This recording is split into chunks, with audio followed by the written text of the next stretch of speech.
Hey guys, Joe here, 690 ADV, 690 Garage. Here's your tip in 2 minutes or less of the day.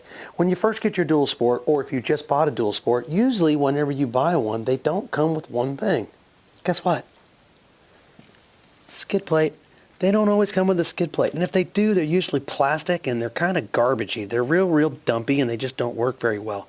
Skid plates are awesome. Skid plates protect your housing of your engine, and it's just good to buy one that's anodized aluminum. If you can find one, they're perfect. They're not too much. You can't put a price on a skid plate because it's going to protect the underside of your engine, any rocks, debris, any of that type of stuff. It can definitely be the difference between you basically getting through a rock pile and not getting through a rock pile. So just remember, if you get a dual sport, think about getting a skid plate, because a skid plate is just awesome. It's going to protect that engine up underneath and also from the side as well. Skid plates are great. Pick one up. This is your tip in 2 minutes or less. You have a great day.